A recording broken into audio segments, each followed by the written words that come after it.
But that was the final agreement that we just have to pay that. But I actually thought about it that okay, if there is anyone who is actually willing to help, they can help on the way. But I've opted to make a stop order into her account so that she don't bother you anywhere, or she don't find any excuses of confronting you and disputing you.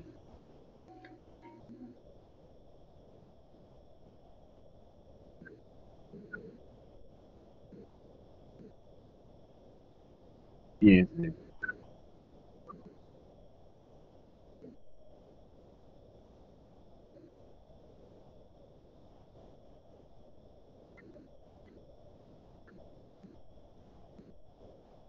Mhm.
Mm.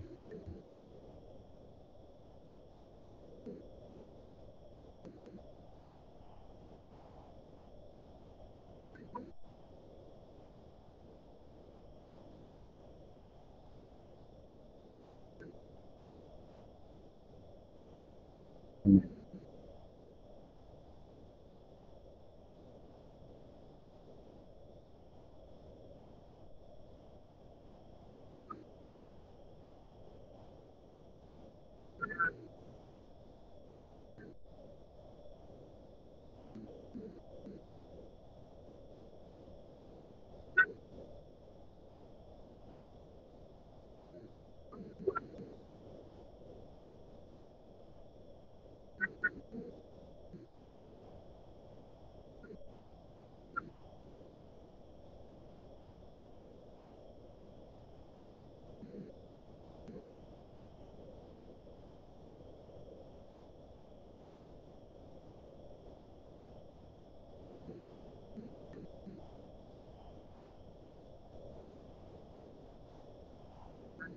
Mm. Mm.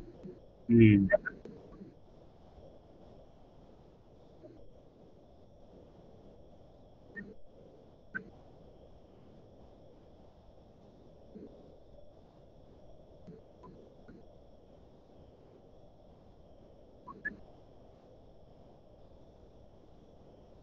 The- she's paid through the lawyers.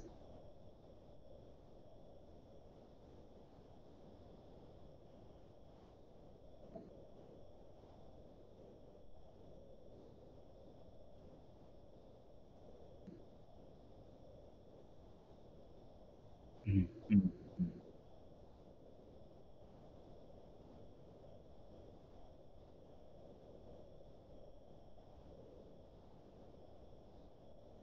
Yes, yes, Daddy.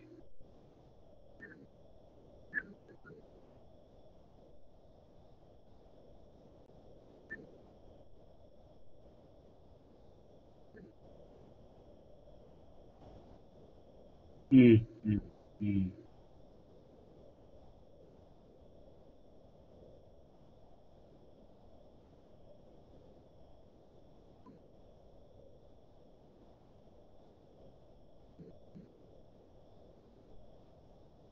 Aish. Yeah, like before, before we spoke, yeah, she was very angry, and I had to calm her down. That is why we spoke for a long time. I had to calm her down and tell her that no, but that's not the way.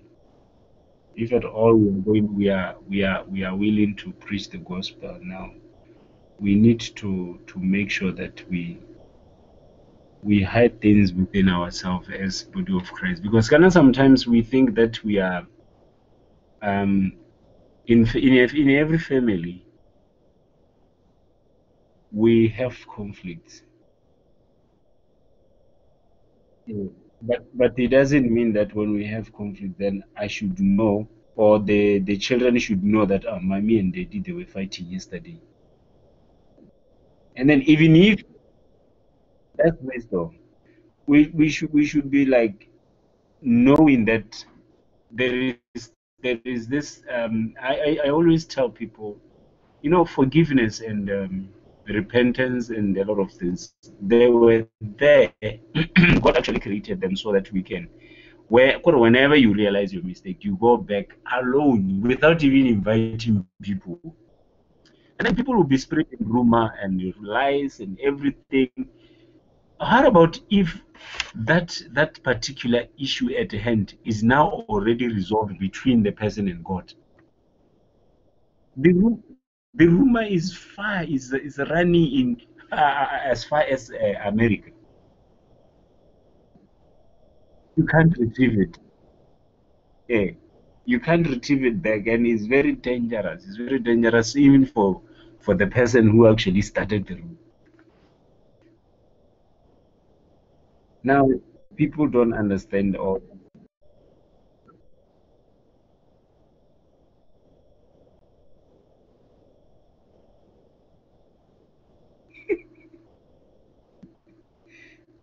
That is lack of wisdom, to be honest.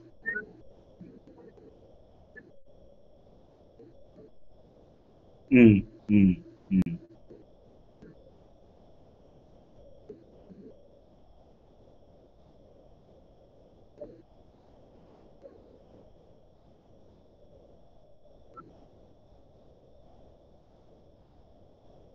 Hey,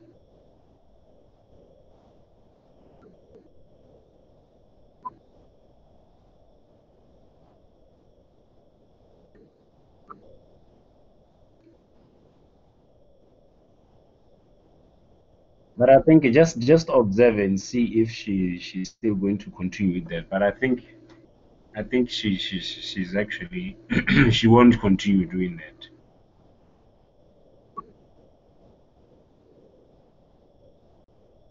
That's good.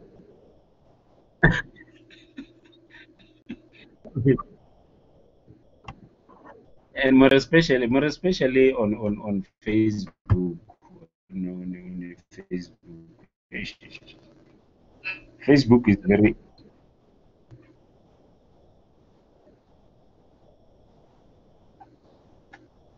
Have they been completely new?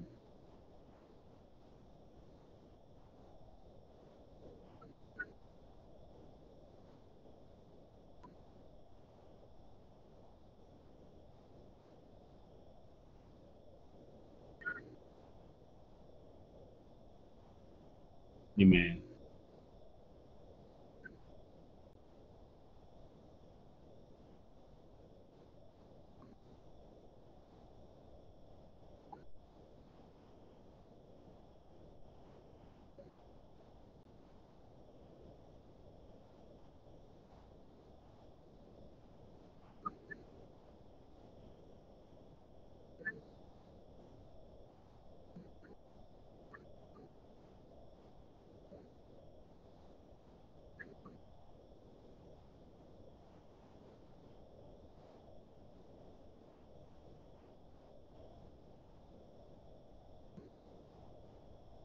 Mm, mm,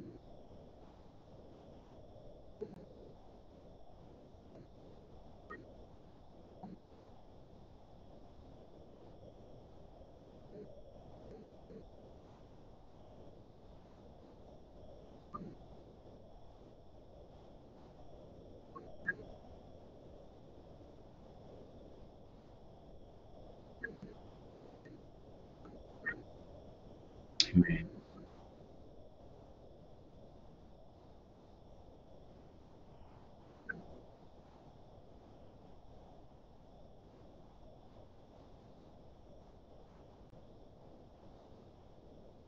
Amen. Amen.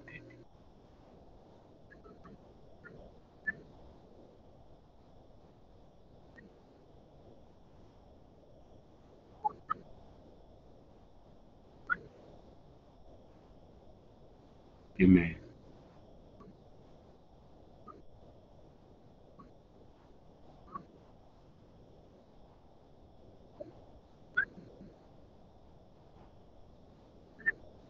God answered.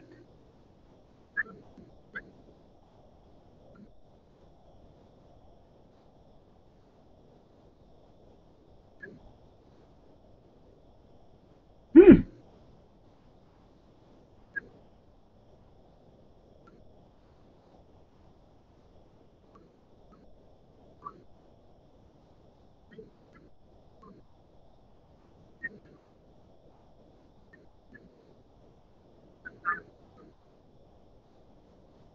Hmm. Hmm. Hmm.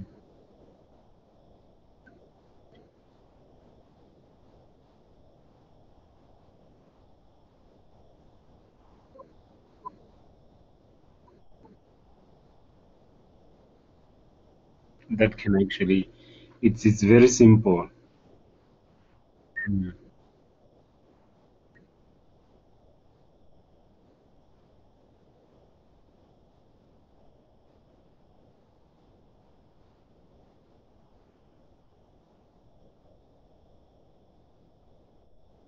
Amen.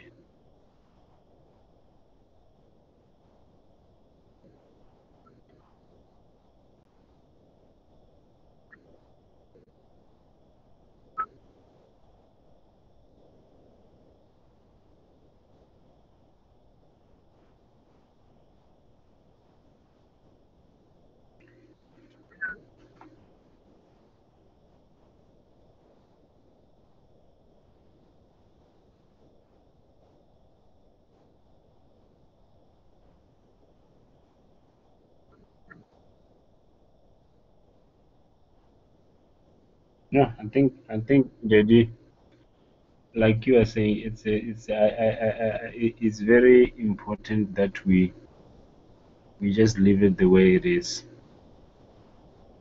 uh, because this issue, if you look at it, uh, people are helping the devil to fight men of God, to fight servants of God. We shouldn't be helping the devil.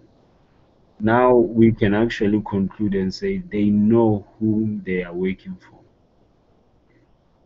If you are working for God, they should be knowing that in circumstances like this is how you should act. This is how you should actually handle the situation. Because our God is a God of forgiveness. He said, "No, forgive so many times. Don't even count faults and need, because He forgives us without counting so many times. That is why the Lord's prayer is very simple. He says, "Forgive us as we forgive those who trespass against us." So if people they do that feeling that you have wronged them, they should look at it in on in the biblical perspective. What, as a Christian, what is it, the Bible, what the Bible is saying about if somebody has wronged you? But as a Christian, you're going to overrule it and say no.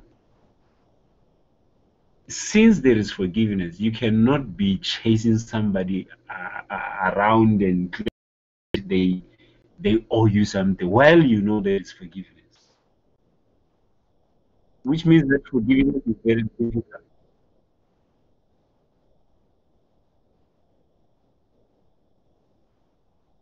Eh,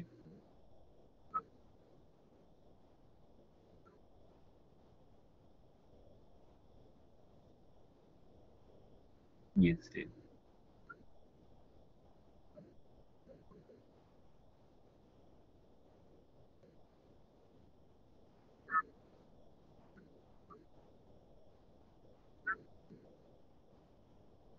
Amen.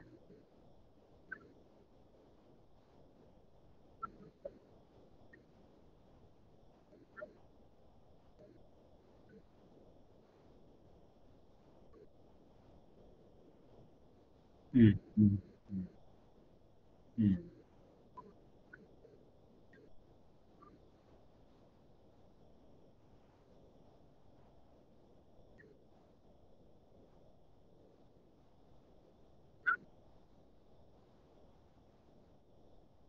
Yes, yes.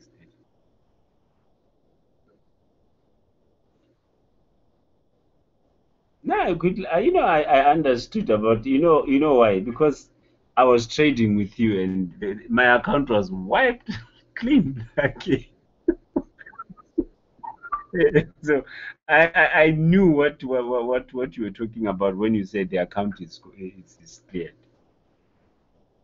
Because that was the time when I was moving from Lekakani to Havroni. When I got here in Havroni, hmm, I get Ghana, we were no longer communicating that much. When you were sending a notification, yeah, sometimes I wouldn't see the notification. Yeah. No, but it is well, Daddy. It is well, and I think this is something that that lady should actually try by all means to have peace within her in her heart, because it might not work uh, right with her, because kind of some people don't understand these things. Right? Being a man of God, it comes with so many things, so many things. It comes with so many things. Remember what happened to is it Elijah? Elijah was mad and he was angry with little children. He fed them. He fed them to the lions, and people they don't actually understand what is coming with a man of God, because the anointing of God is not supposed to be taken for granted and lightly. And sometimes we are not the very people who are supposed to be pointing and looking and searching for faults, while there is the master up there who is supposed to be doing that. What we need to do is, Rona, we just follow and then understand the man of.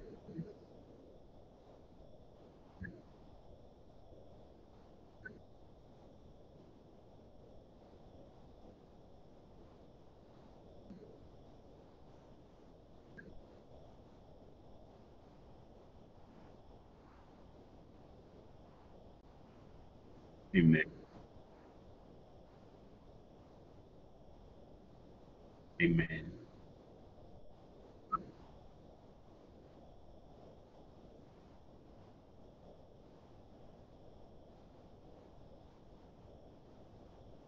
Amen.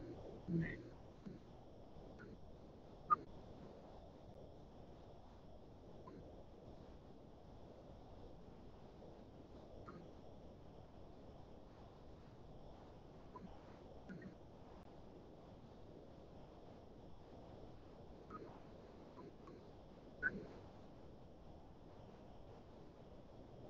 Mhm. Until.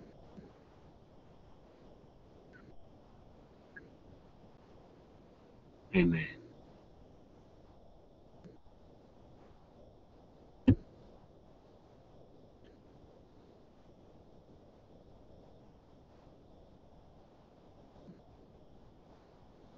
Amen.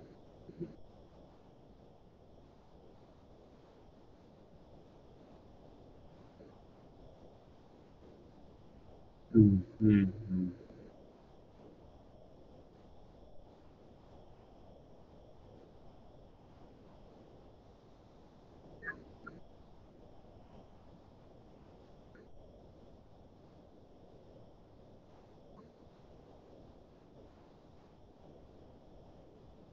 Amen.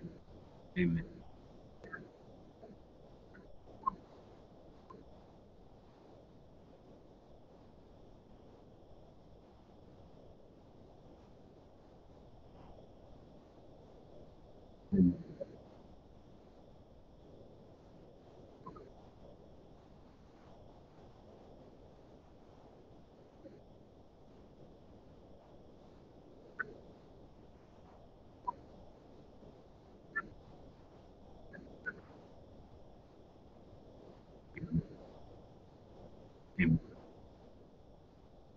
Amen. Amen.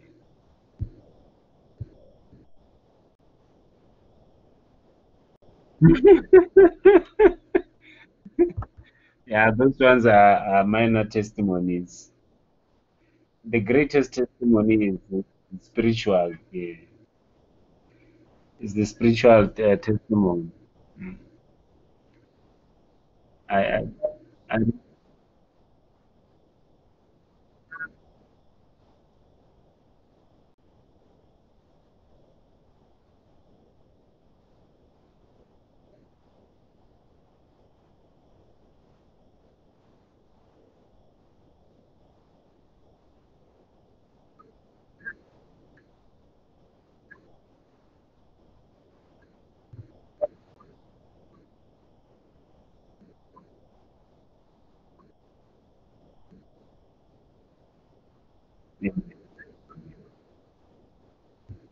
amen.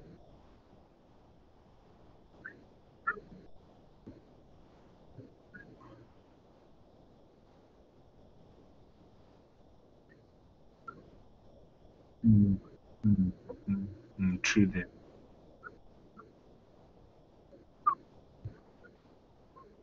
Mm, mm, mm,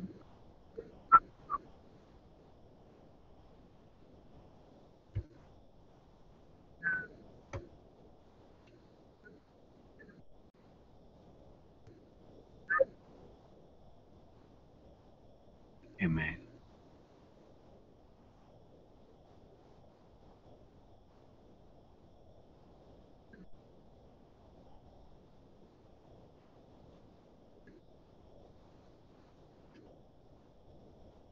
Very true, Daddy. True.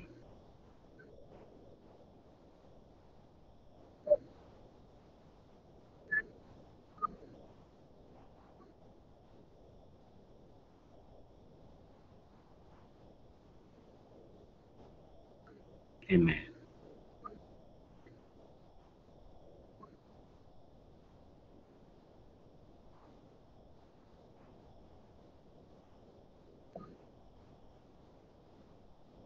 Amen.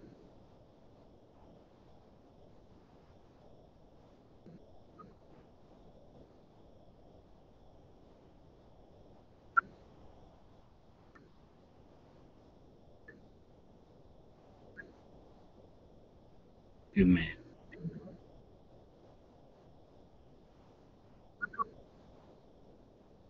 Amen. The opposite is true. Yes.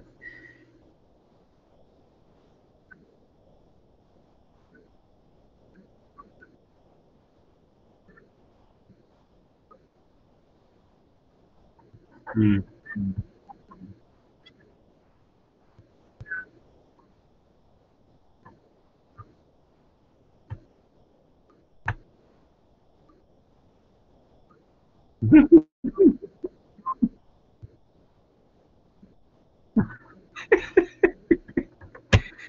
It started coming back.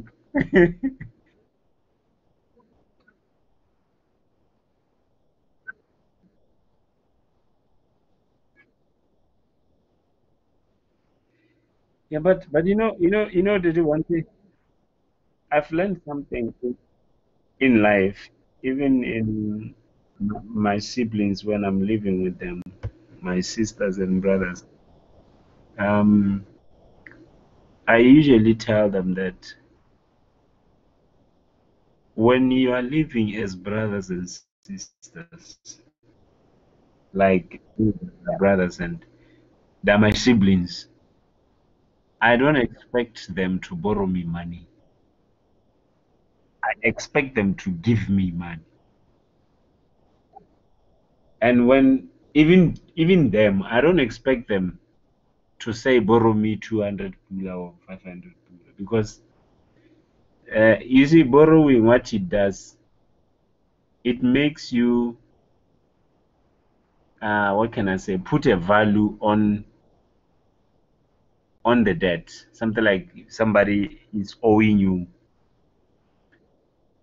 And if you do that, you might end up losing a very vital, a very important relationship that is even more important than the 200 kula that you owe me, that I owe you, that, or that you owe me.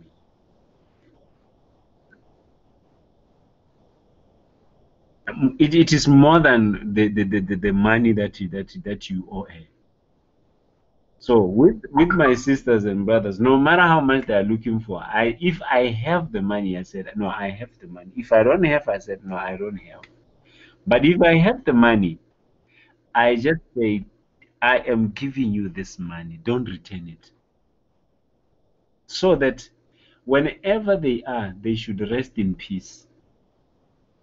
Because owing someone is not good. It's just like when you're old. When you know in your heart that this man or this lady, she owes me something, you're not going to have peace.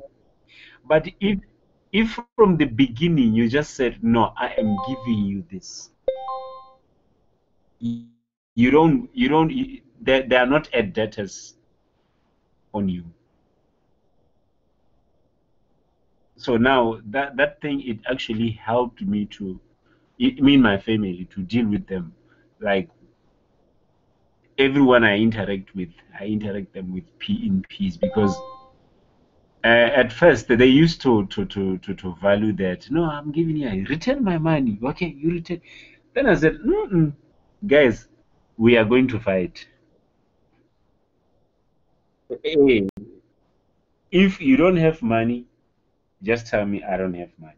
Then I'll just stay, saying, okay, next time I'll find something. And that actually kept us close.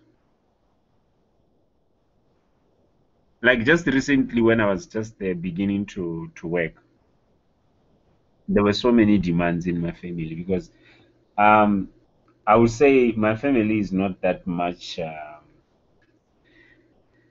What can I say? We are still growing. Or both my siblings, they don't have that much financial stability. So I had like how many? One, two, three, four, five. About five of them. They have kids. You hear like somebody said, "Oh, Stokolo is going to school. You need money for uniform." Next week, the other one will call you. I need money for this and this and this and this. And until my mom said, hey, leave my son alone. Then I said, no, Mama, it's okay. This is my first, what can I say, my first salary. They have to know that what I've distributed it. Actually, I opted that I'm going to distribute it amongst them in any, to meet their needs, because some of them, they've been struggling for too long without their children, without uniform, without shoes. It was a very bad picture. But now I have settled everything with them. But not that their problem is finished, but I'm still going to continue supporting them. What I'm actually saying is, to me, I don't value money that much. Money has no value to me, because what I value is something that is valueless, that can never be priced. That can, it could something that you can't put a price tag on. That's what I value, because I look at the fact that money right now, if I have 200 bull, tomorrow is gone. If I go to Chupis right now with 200 bull, it's gone. It's nothing. But a good relationship, it can last me centuries and so many years, maybe until I die.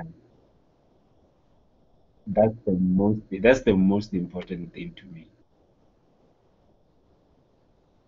So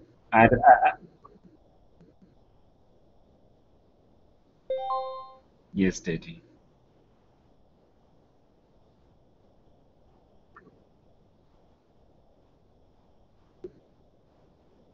Mm, mm. Mm.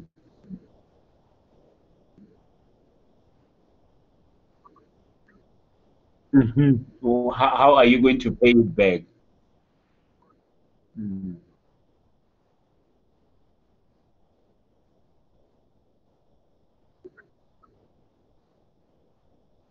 Mm. Mm. Mm.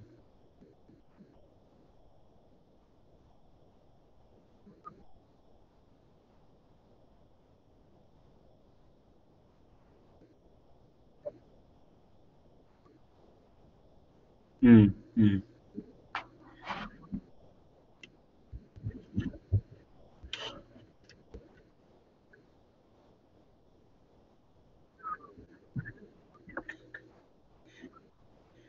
And they start comparing.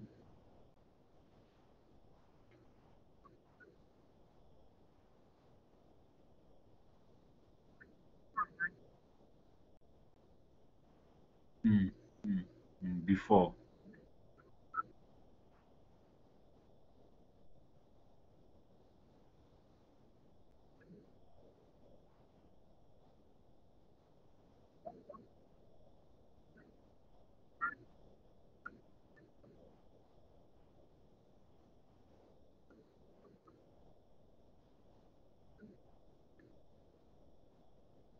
Mm. Mm.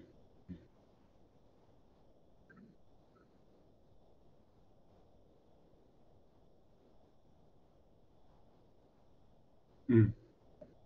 It's priceless. Mm.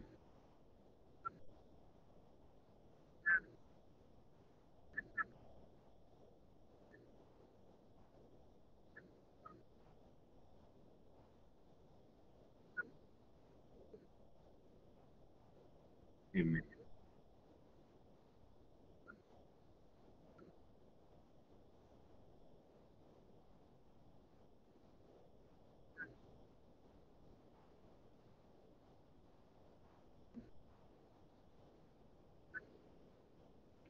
Amen. Amen.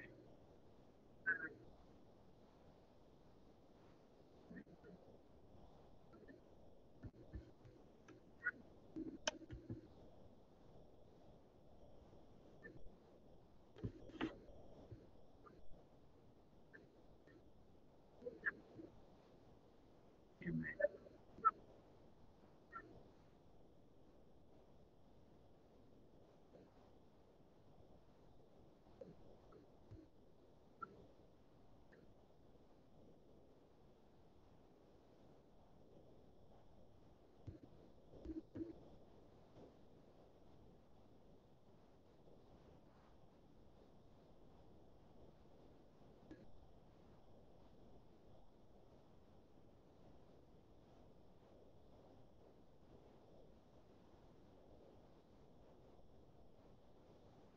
Is it 49?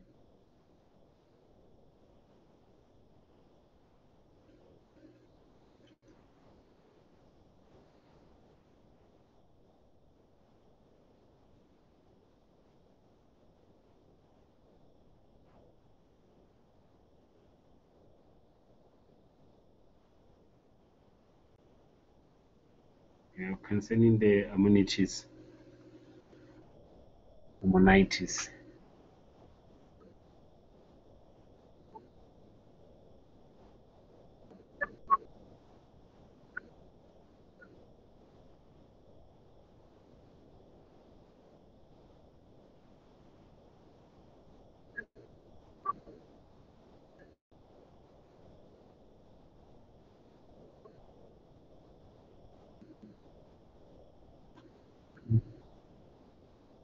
Mm.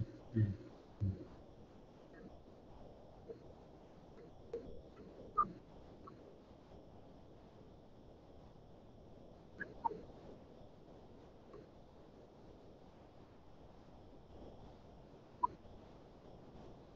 Mm. Mm.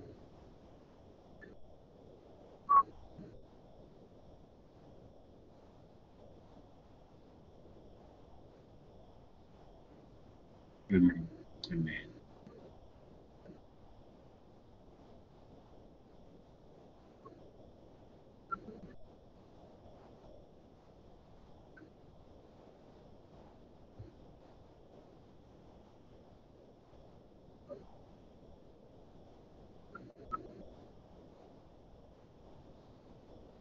Amen.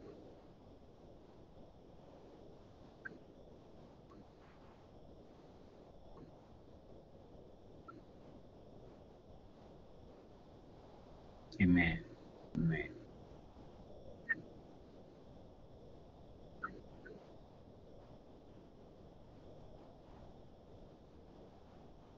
Mm.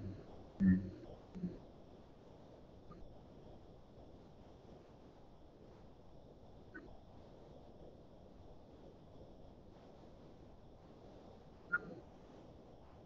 They were looking at the bigger picture.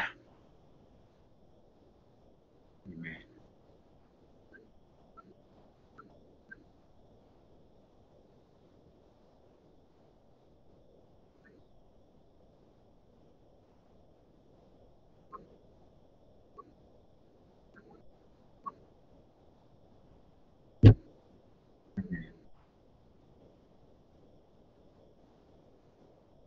Amen.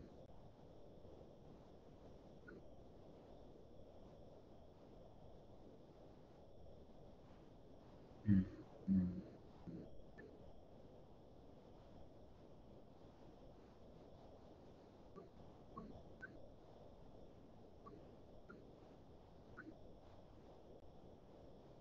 Ish.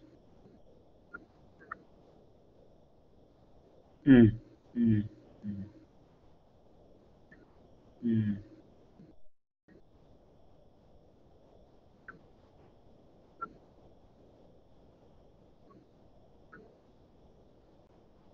Mm.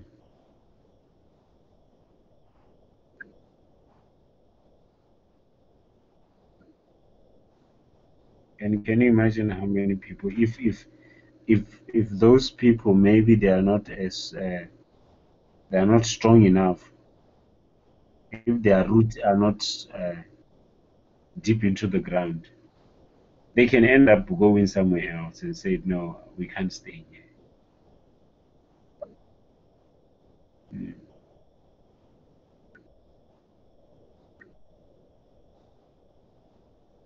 Nice. Yeah, that's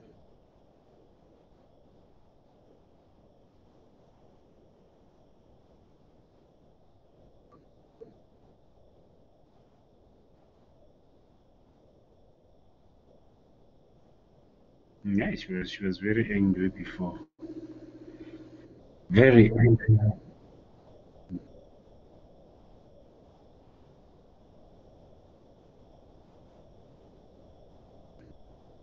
Mm.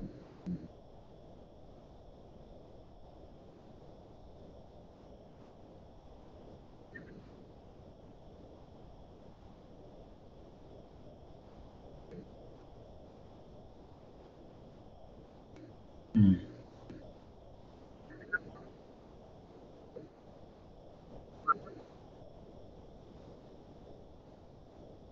And I think that's one thing that they need to be commended on. They've been standing like together, like, and believing in your absentia, knowing that no, that is out there, but they are still under the grace. The church didn't just in some instances, when the head is not there, the church will just scatter immediately. But look at how far they have gone. Now we can actually have uh, more hope than now you have raised very good disciples, because they are different. They are just different. There are two different things here in salvation. Some people are just coming, they are passerbys, they are just tasting the spirit, like you were saying.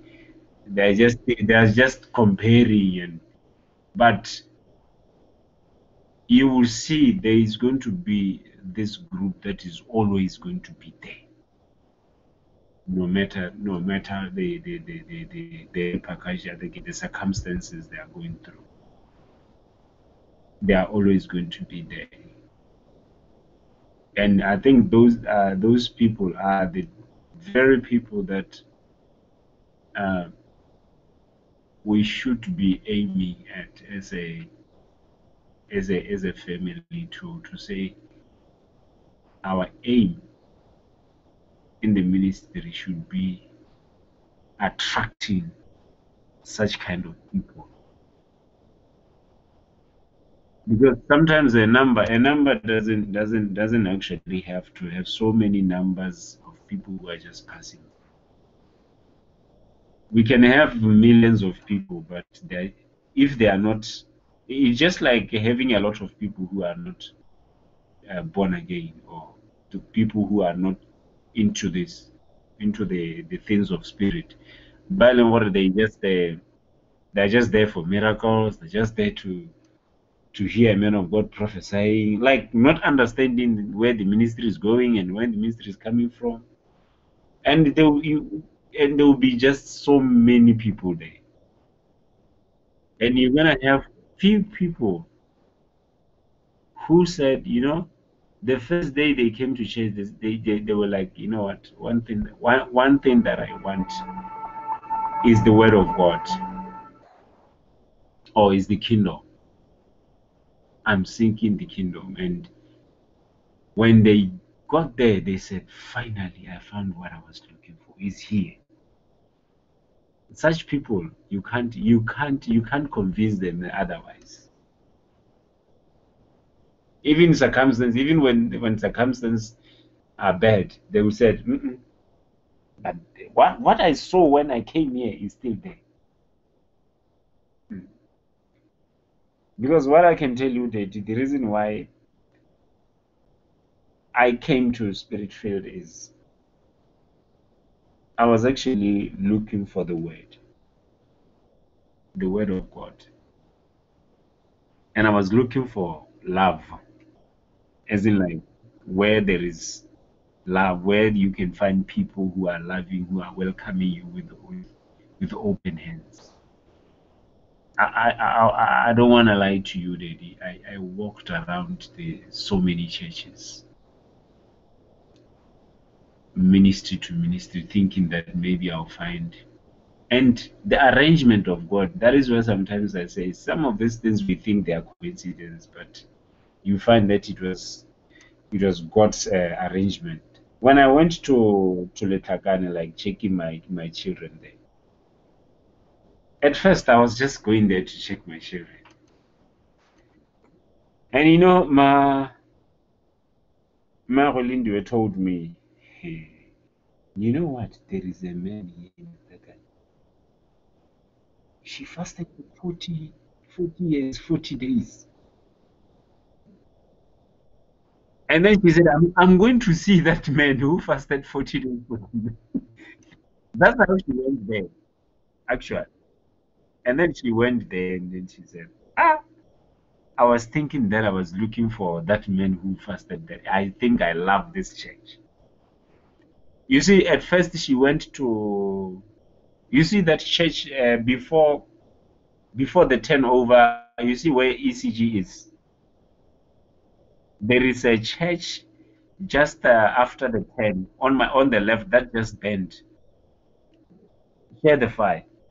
She was in Share the Fire before, like I think she spent like about to go a month there, and then Share the Fire bent, and then maybe God was saying, no, this is not the bus station. Go move. And then as she was moving around, she said, no, this is the place. This man. I wanted to see the man who fasted 40 days. And when she told me the story, I was also marveled. I said, no, I need to go and see that man. But when I got there, because she knew, in fact, she actually said, I think you're going to love him, because she knew that I love the scriptures. I love the word. I love somebody who focuses on the word and then few of other things. And he said, I think you're going to love him. When I got there, I found Pastor Tobolo was preaching. You were not there the first day I went there. Then I said, and then she said, no,